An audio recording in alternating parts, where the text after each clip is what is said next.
Welcome to the World of Intelligence, a podcast for you to discover the latest analysis of global military and security trends within the open source defense intelligence community. Now on to the episode.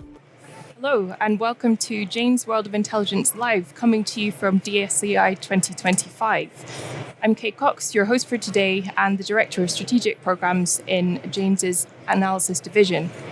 Today we'll be talking about the future of open source intelligence, a popular topic with listeners of the Jane's podcast. And to guide us through this important topic, I have our panel next to me. So listeners of the podcast will be familiar with Sean Corbett, the chair of the National Security Advisory Board. Welcome, Sean. Okay. Hello, everybody. Right. We also have Phil Smith with us, the Chief Technology Officer at Jane's. Hello, Phil. Hello, everyone. And we have Leendert Van Bochoven, our Chief Commercial Officer at Jane's. Hello, Leendert. Thank you, Kate. Great. So we're here to talk about OSINT, what it is, how decision makers and analysts engage with it, and the challenges and opportunities that it presents. If there's time at the end of the discussion, we'll also open this up to some audience participation. So please do have a think about any questions you might like to ask our panelists. But before that, there is a lot to discuss. So let's dive in. Sean, to set the scene, how would we define OSINT? And how can it take us from raw data to informed decision making? As ever, Kate, that could take up the entire podcast, just in terms of defining intelligence, because there's not actually an accepted definition of it. Don't worry, I'm not going to go down a real rabbit warren, but those of you who have heard the podcast before, for me, there are four distinct elements to open source intelligence, two of which are also common to intelligence as a whole. And the first of those basically is it has to be applied to a problem set or a challenge or a difficult problem. You can't just sort of willy-nilly. And a lot of the challenge on that is actually setting the right question. So generally the problem set is, well, in our case, security or defense related, is to enable decision makers to make their best decisions. So that's the first element of all it. The second, and it's really important to distinguish between intelligence and information, is that intelligence is incomplete information. My analogy, if you like, is it's a jigsaw puzzle. So hopefully most people will know what a jigsaw puzzle is, but it's like taking the top of the box off and finding that a lot of the pieces are missing. Some of the pieces are parts of another jigsaw puzzle, and some have even had the picture torn off. And the idea is to get to a stage where you come up with as near to the picture as you possibly can. Now, the problem used to be always about that there weren't just enough pieces. The problem we've got now is there are probably thousands of pieces of millions of jigsaw puzzles in the same box. So that's what's changed. So that's the second thing. The third thing from an OSINT perspective, clearly, is it's got to be either publicly available or commercially available. And there is so much good data out there that you can just get, either you can buy it or it's just out there. That is both a threat and an opportunity. The amount of data, which is just crazy right now, but not all of it's right. And no doubt we'll come and talk about that a little bit later. And then for a company like Jane's and most of us in the West, it has to be, the way we collect that data has to be both legal and ethical. Now, that's not the case always with our adversaries, and we need to be conscious of that. But, there are ways of collecting data that are legitimate and allow us to use them in a good way. We're talking about data privacy and that sort of stuff. So in a nutshell, that's how I define it. Yeah. Do you think it's still a useful term? What OSINT or I do, and the reason I think it's still useful is because I don't think the community is yet in the place where OSINT is just a normal intelligence. So it's a really good question, because we need to start thinking beyond OSINT and beyond classified intelligence, because it is incumbent on an analyst to consider all elements of the data, whether it's from classified sources or not. And the intelligence community has been through a journey, definitely, over the last probably 5 to 10 years. 5 years ago, there were many in the community that wouldn't consider open source intelligence to be an intelligence discipline at all. Now, we're beyond that now. In fact, we're getting to a place, and we might talk about later, where, is OSINT a relevant phrase, because it does compartment it.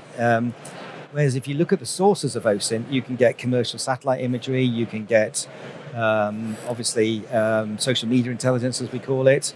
all other forms of intelligence, which are subsets of what we've known in the big intelligence world, as SIGINT, HUMINT, etc. So, and we have to incorporate all those into it. So, it's still relevant in terms of how we're looking to develop it, but it should be becoming less relevant in terms of compartmenting it. It's just part of intelligence. So we've talked a little bit about what OSINT is. It would also be good to talk about why it's useful. So, Leendert, could you tell us a little bit about why OSINT matters and what benefits it offers analysts and decision makers in the defense and security space? Yeah, thanks, Kate. And let me build on what Sean just mentioned, that the definition of OSINT, so to say, to a certain extent, could be too limited, I think, because we're nowadays talking about information from open sources, whatever they are, and then being applied to different use cases across the defense and intelligence organization. So when we're talking about the value of what that brings to the table, I think I would summarize it by 3 T's at this point in time. So first of all, time. There's a time value, a benefit of what OSINT brings to the table. I think things are moving so fast nowadays. There's so much out in the open, and I think the time value of searching that data and analyzing that, using that in your analysis, I think that is a major, advantage and a value it brings to the table for defense and intelligence organizations. By the way, not all OSINT is created equal. We're not just scraping the internet, but this is also the question, where does the analysis get into that before it's being used in decision-making processes? So there's a time element, I think, which is really very, very, very important. And of course, what we as James bring to the table is a bit of context of that information as well, because over the past years, we've developed a data model or ontologies and so on that describe the data in its context. And so that gives the analyst, I think, a time advantage of using that data in their decision-making process. So I think it's indispensable nowadays in the contemporary Intel environment to use that information. And recently, the number of sources that are from the open source is just still growing every day. And yet, on the other hand, we've got that time issue. How fast can you derive insights from that? So I think one of the key values, and benefits OSINT brings to the table is the time element. The second thing is trust. If done properly, it will bring an element of trust. And just let me talk from Jane's perspective. What we bring together is foundational data, current data, so on. We've consistently and accurately assessed that. That gives an element of trust, I think, to the OSINT data that they're using. And especially in the environment in which I operate as well. For example, in NATO, there's a lot of importance given to the trust of the information. Can you trust that source? Can you use that in your processes? And is it then shareable then also across the coalition so that you can build on that? And do you trust where it came from? Do you trust the model by which it was created and so on? Is it shareable across the coalition, but also is it shareable across use cases? And that again builds trust. So if you can use the same data or the same underlying OSINT, so to say, across your operational systems and your planning systems and your long-term capability systems, that again helps build trust, I think. Maybe the third value I want to bring in here, so besides time, trust, I think it has transformational value as well. If done properly, what we're trying to do is integrate data at the data level. And basically what we're trying to build is that the interconnected data set that can be used to further enhance and further integrate other sources in that as well.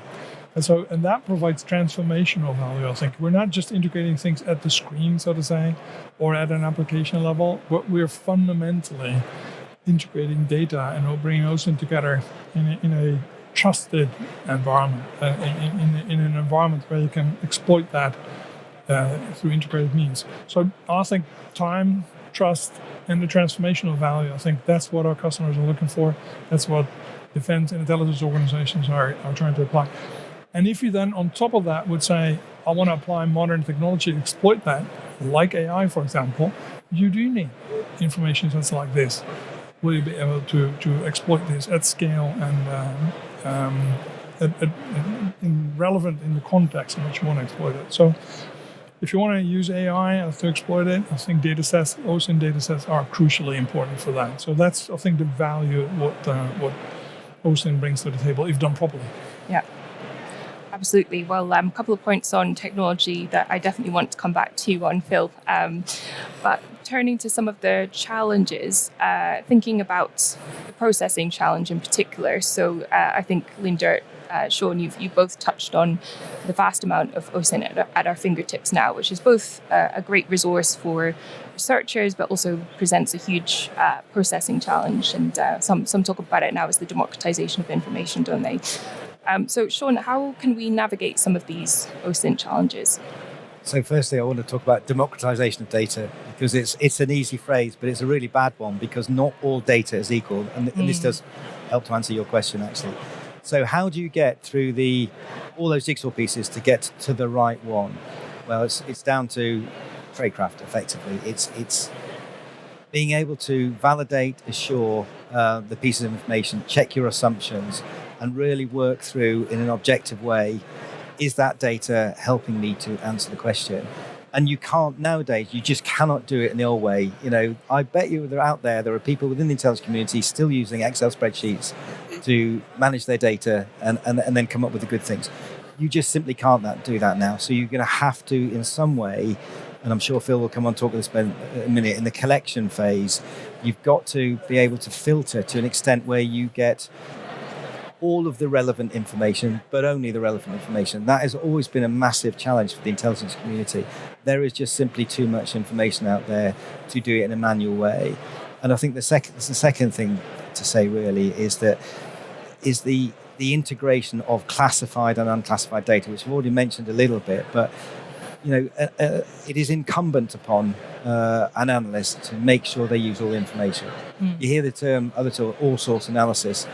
Nobody does all source analysis because they don't have access to all source. So it's at best it's multiple source. But you're almost, by working behind, firewalls and all the rest of it, you're already unconsciously biasing yourselves to certain sort of data. And that is a real challenge. So Phil, do you want to sort of talk a little bit more about that side and what you guys are doing to get through it? Yeah, I think for me, the role in the cycle for the AI is to be able to do the collection and the discovery. So what you might call narrow AI, be able to summarize information, be able to drive it forward. So in the context of the cycle, what you're trying to do is make sure that the technology is teaming with the humans in that process and is pulling the data through. So I think at Jane's and in a lot of other organizations, what you're seeing is people try to process the volume, filter it down, discover the things that are relevant, and then be able to push them into the analyst to then be able to do that contextual analysis. Do you see, Phil, technology and particularly AI as an enabler or accelerant for OSINT? Yeah, I think it's both. So the potential for AI is obviously huge. I think there are challenges about how you execute it, how you engineer it, how you manage expectations. So, people are used to using AI, ChatGPT, day to day as a personal productivity tool. But using it inside an OSINT cycle is quite different. And so there's a piece about, and I'll go into this a bit later on, there's a bit about how do you use it, how do you leverage it in a really efficient way? Because what you don't want to do is create noise. So when we at Jane first started using AI to process data in our discovery pipelines, what we were generating is a lot of noise. And then the analysts had to filter back out. So over time, we've been tuning that to try and be very, increase the efficacy of what we're doing so that what you're doing is feeding things that are useful to the analyst rather than feeding, what you're trying to do is go from a high noise ratio to very, very low noise ratio, not from high to medium. And I think that's important, following up on your point, Sean.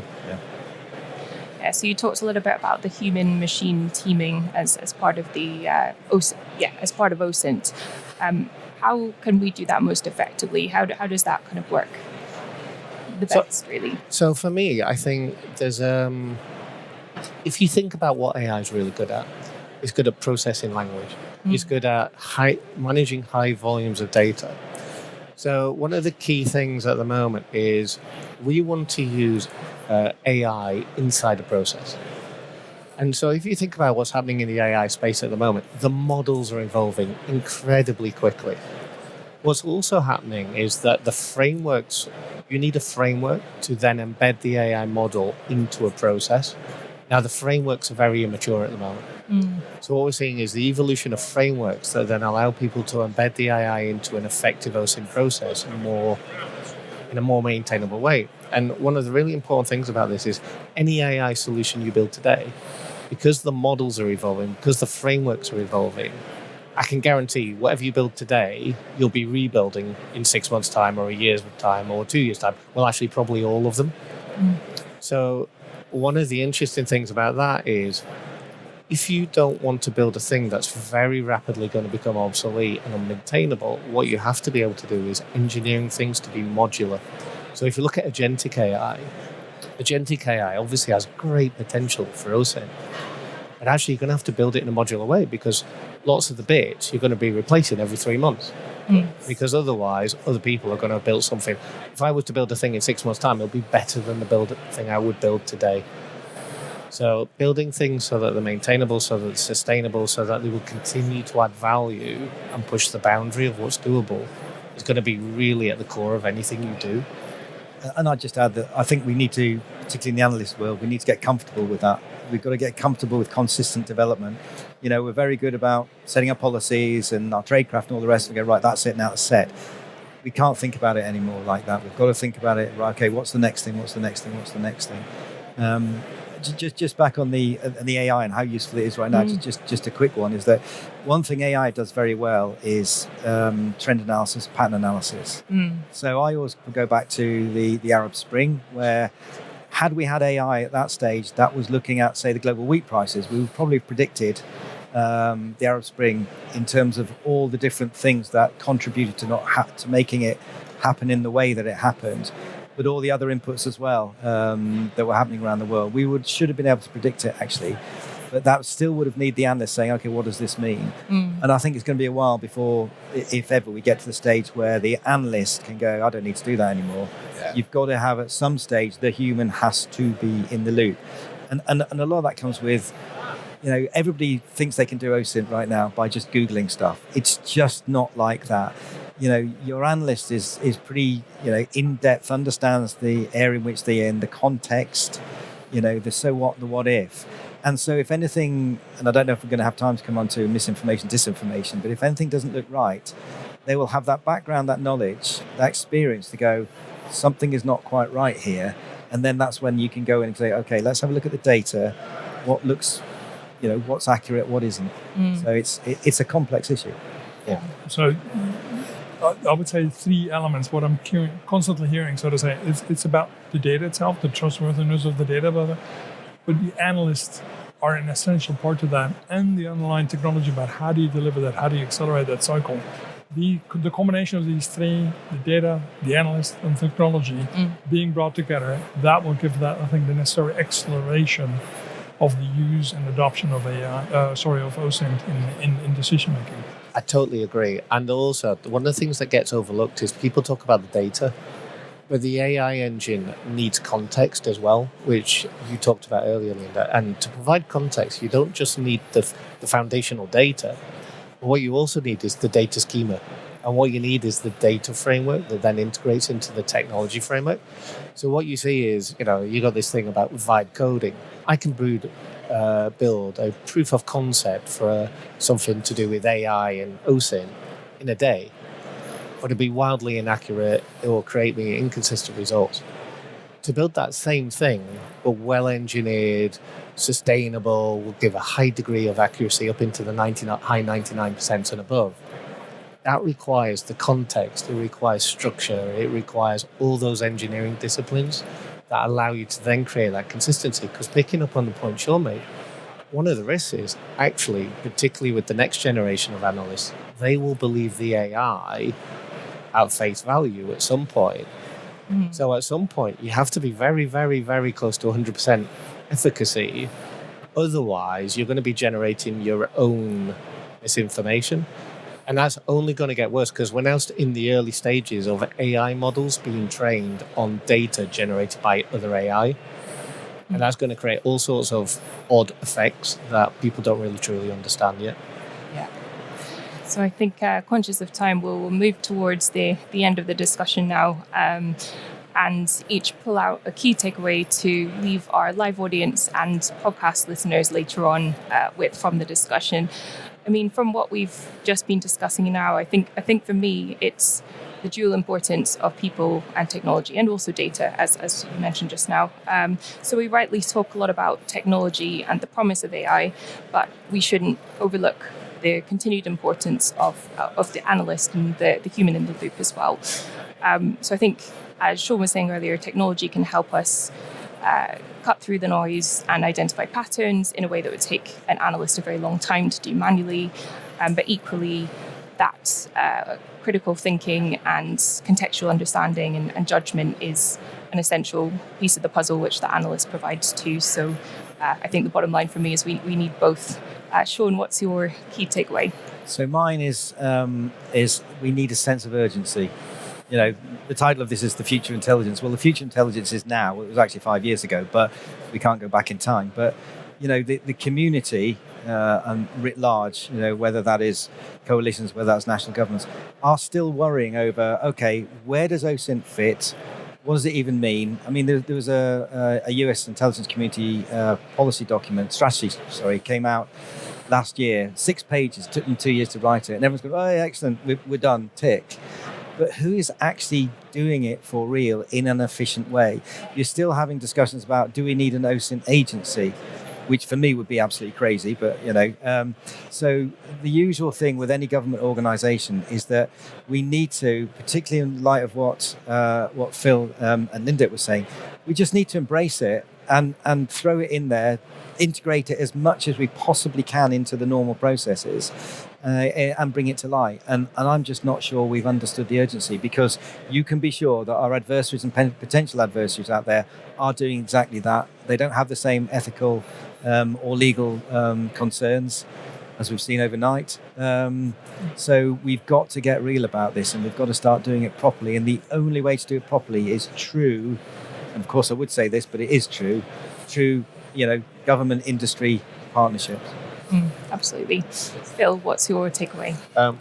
My takeaway is this requires a degree of execution discipline that is just the same level of execution discipline we've always had. And therefore, what that leads you to is we're in a race. We're in a race for talent, analysts, technologists, data people. We're in a race for innovation of the technologies. We're in a race for building data centers that can be able to run that many GPUs. So it's picking up on the same thing, but from a different angle, which is there is a belief in some quarters that we will be able to execute this in very lightweight and the technology will do the work for us. We've been saying that for 30 years. It's never happened.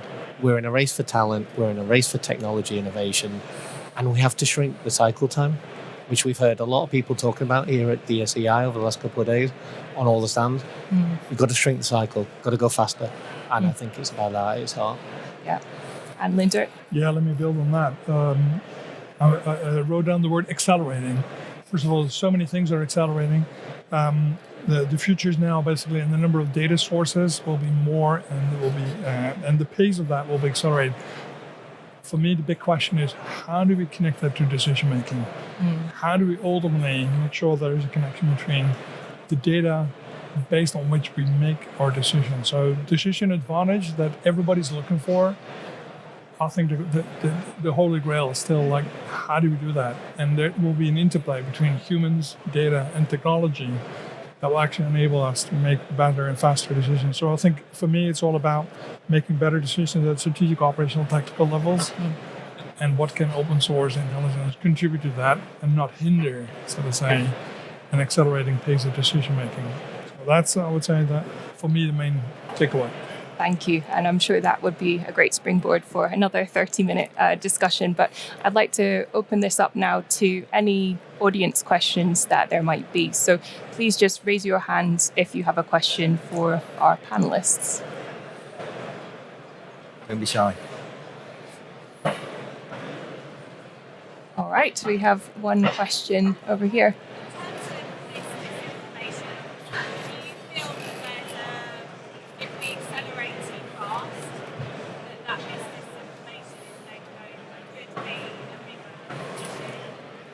Okay, so just to recap the question, it was if we accelerate too quickly, will the challenge of mis and disinformation become even more of a problem?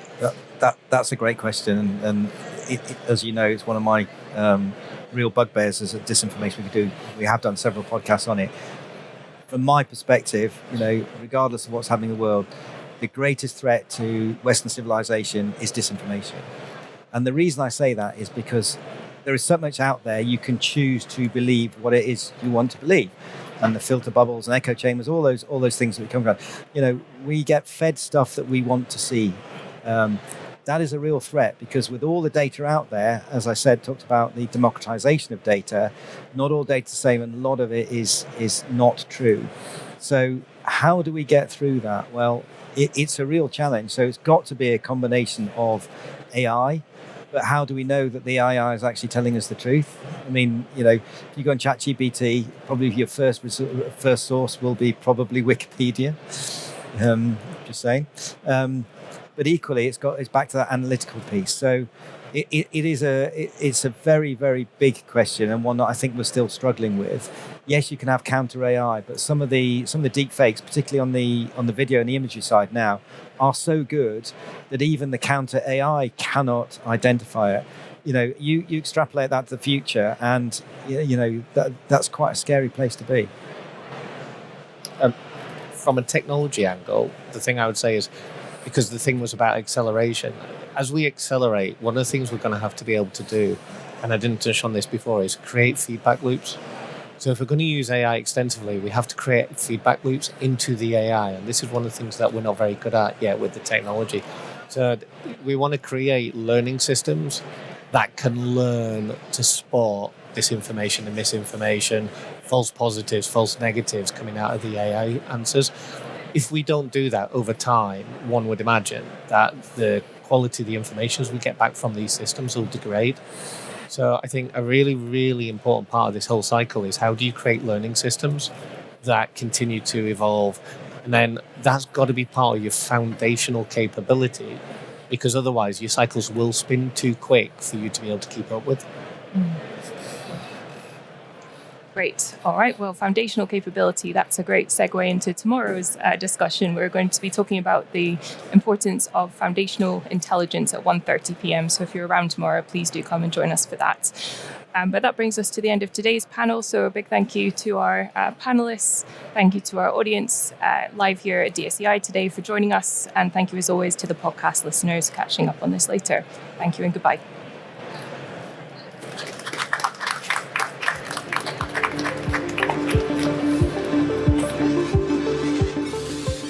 Thanks for joining us this week on The World of Intelligence.